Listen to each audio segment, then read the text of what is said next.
नमस्ते। कभी सोचा है कि दुनिया के किसी कोने में हो रही एक घटना हमारे बाजारों, हमारी इंडस्ट्रीज और यहाँ तक कि हमारे किचन तक को कैसे हिला सकती है? आज इसी रिपल इफेक्ट को समझने की कोशिश करते हैं। तो चलिए इस पूरे मामले को एक बड़े ही मजेदार सवाल से शुरू करते हैं। सोचिए, हजारों मील दूर कोई लड़ाई चल रही है और उसका असर आपकी पिज्जा डिलीवरी पर पड़ सकता है ना जी? लेकिन ये सवाल जितना सुनने में अटपटा है ना, इसका जवाब उतना ही जरूरी है और हमारी आज की पूरी बातचीत का निचोड़ भी है। तो पिज्जा वाला सवाल याद है? चलिए उसका जवाब ढूंढते हैं और इसकी जड़ तक जाने के लिए हमें चलना होगा सीधे उस संघर्ष के केंद्र में जहां से ये सारी आर्थिक उथल-पुथल शुरू हुई। देखिए, हो क्या रहा है कि पश्चिमी एशिया में जो संघर्ष पिछले 1 महीने से चल रहा था, वो अब और भी ज्यादा तेज हो गया है और इसका सीधा असर पड़ा है दुनिया भर की सप्लाई चेन्स पर। मतलब इसे सिर्फ एक लोकल लड़ाई समझने की गलती मत कीजिएगा, ये तो एक ग्लोबल इकोनॉमिक शॉकवेव की बस शुरुआत है। और इस शॉकवेव की पहली लहर जो सबसे जोर से टकराई वो थी भारत के एनर्जी सेक्टर पर। आप जानते ही हैं, एनर्जी तो हमारी इकोनॉमी की लाइफलाइन है। तो ये है वो पहली लहर। हुआ ये कि कमर्शियल एलपीजी और नेचुरल गैस की सप्लाई में दिक्कत आने लगी। इसका असर सीधे सीधे हमारी फैक्ट्रियों और इंडस्ट्रियल क्लस्टर्स पर पड़ा। अब जब फैक्ट्री चलाने की लागत बढ़ेगी तो एफएमसीजी कंपनियां क्या करेंगी? वो भी दाम बढ़ाने के बारे में सोचने लगी। मतलब ये एक पूरी की पूरी चेन रिएक्शन है जो शुरू हो चुकी है। और लीजिए, आ गया हमारे पिज्जा वाले सवाल का जवाब। डोमिनोज पिज्जा जैसी इतनी बड़ी कंपनी, उससे भी अपने स्टोर्स के लिए कमर्शियल एलपीजी की किल्लत झेलनी पड़ रही है। तो अगली बार अगर पिज्जा आने में देर हो जाए तो हो सकता है कि वजह ट्रैफिक नहीं बल्कि पश्चिम एशिया का वो संघर्ष हो। अब देखिए, सिंपल सी बात है, जब एक एनर्जी सोर्स कम पड़ने लगता है तो इंडस्ट्री कोई दूसरा जुगाड़ तो करेगी ही। गैस की सप्लाई घटी तो कंपनियों ने फटाफट अपनी जरूरतों के लिए कोयले की तरफ रुख कर लिया। और इस बदलाव का असर वो तो साफ साफ दिख रहा है। पता है, फरवरी में कोल इंडिया की ई ऑक्शन कीमतों पर 35% का प्रीमियम देना पड़ा। ये नंबर अपने आप में कहानी कहता है कि इंडस्ट्री कितनी तेजी से और कितनी बड़ी मात्रा में कोयले पर शिफ्ट हो रही है। अच्छा, तो ये जो एनर्जी का संकट था ना, ये सिर्फ फैक्ट्रियों की चारदीवारी में बंद नहीं रहा। इसकी गूंज पहुंची हमारे फाइनेंशियल मार्केट्स तक और वहां तो इसने एक अलग ही लेवल का तहलका मचा दिया।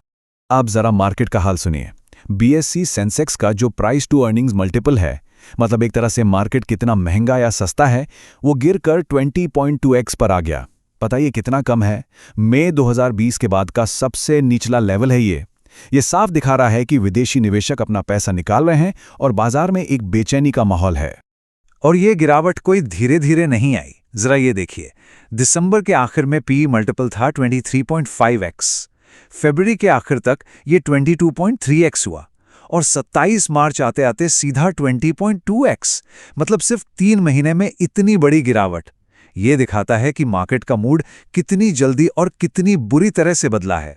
तो जब मार्केट में इतनी खलबली मची हो तो क्या हमारा सेंट्रल बैंक यानी आरबीआई चुप बैठेगा? बिल्कुल नहीं। आरबीआई एक्शन में आया और रुपए को संभालने के लिए एक ऐसा कदम उठाया जिसकी किसी को उम्मीद नहीं थी। एक अचानक और बहुत ही जबरदस्त मूव। अब आरबीआई ने क्या किया, ये समझने के लिए एक छोटा सा टर्म समझना जरूरी है, नेट ओपन पोजीशन या एनओपी। चलिए इसको आसान भाषा में समझते हैं। इसका मतलब है कि किसी भी बैंक पर फॉरेन करेंसी के रेट ऊपर नीचे होने का कितना रिस्क है, बस इतना ही। तो आरबीआई ने क्या किया, उसने बैंकों के लिए इस एनओपी पर एक कैप लगा दी। और वो कैप कितनी है? सिर्फ $100 मिलियन। ये बहुत ही सख्त लिमिट है। और इस छोटी सी लिमिट का असर बहुत बड़ा है। अब बैंकों को मजबूरन लगभग $40 बिलियन के अपने लॉन्ग डॉलर सौदों को फटाफट खत्म करना होगा। मतलब क्या? मतलब उन्हें डॉलर बेचने पड़ेंगे और जब मार्केट में डॉलर बिकेंगे तो सप्लाई बढ़ेगी और रुपया थोड़ा संभल जाएगा। देखिए कितना स्मार्ट मूव था आरबीआई का। तो ये तो हुई सरकार और आरबीआई की बात, लेकिन ऐसे आर्थिक झटकों से सिर्फ वही नहीं निपटते। हमारी बड़ी बड़ी कंपनियां वो भी इस नए माहौल में टिके रहने के लिए अपनी स्ट्रैटेजी में बड़े बड़े बदलाव कर रही हैं। फ्लिपकार्ट के सीपीटीओ ने एक बड़ी कमाल की बात कही जो उनकी पूरी स्ट्रैटेजी बता देती है। उन्होंने कहा, ये उड़ते हुए विमान के इंजन बदलने जैसा है। सोचकर देखिए, इसका मतलब है कि आपका बिजनेस फुल स्पीड में चल रहा है और आप उसी दौरान उसकी पूरी की पूरी टेक्नोलॉजी को ही बदल रहे हैं। और इस जबरदस्त मिशन को लीड कर रहे हैं बालाजी त्यागराजन। वो फ्लिपकार्ट के वन टेक इनिशिएटिव के हेड हैं, जिसका एक ही मकसद है, कंपनी को आने वाले कल के लिए तैयार करना। तो फ्लिपकार्ट की ये वन टेक स्ट्रैटेजी है क्या? इसके 3 मेन पिलर्स हैं। पहला, एआई को हर चीज के सेंटर में लाना, मतलब एआई फर्स्ट बनना।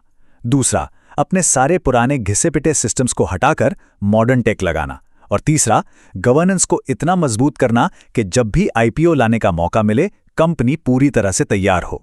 तो एक तरफ फ्लिपकार्ट है जो अपनी टेक्नोलॉजी बदल रहा है, और दूसरी तरफ है वेदांता जो अपना पूरा का पूरा ढांचा ही बदल रहा है। ये जो मेटल से लेकर ऑयल तक का इतना बड़ा ग्रुप है ना, ये अब एक कंपनी नहीं रहेगा, बल्कि 5 अलग-अलग लिस्टेड कंपनियों में बढ़ जाएगा। और इस बहुत बड़े डिमर्जर के पीछे हैं वेदांता के चेयरमैन अनिल अग्रवाल। उनका मकसद साफ है, एक तो कंपनी पर जो कर्ज का बोझ है उसे कम करना, और दूसरा शेयर होल्डर्स के लिए ज्यादा से ज्यादा वैल्यू अनलॉक करना। तो ये जो दबाव है, ये सिर्फ कंपनियों की इंटरनल स्ट्रैटेजी को ही नहीं बदल रहा, इसका असर तो ग्लोबल लेवल पे भी दिख रहा है, जहां ये भारत की ट्रेड पॉलिसी को भी एक नई दिशा दे रहा है। आजकल डब्ल्यूटीओ में एक बड़ी जोरदार बहस छिड़ी हुई है ई कॉमर्स टैरिफ को लेकर।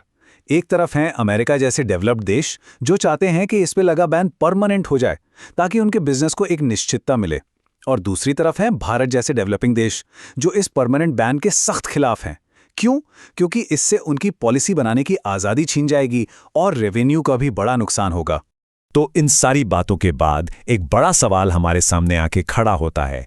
आज की इस दुनिया में जहां कभी भी कोई जियोपॉलिटिकल क्राइसिस एक नया आर्थिक तूफान ला सकता है, क्या ऐसी सिचुएशन में कॉर्पोरेट एजिलिटी यानी कंपनियों की तेजी से बदलने और ढलने की क्षमता ही उनकी नई सुपर पावर है? फ्लिपकार्ट और वेदांता की कहानियों को देखकर तो कुछ ऐसा ही लगता है। शायद आज के इस अनिश्चित माहौल में यही सर्वाइवल और सक्सेस का नया मंत्र है।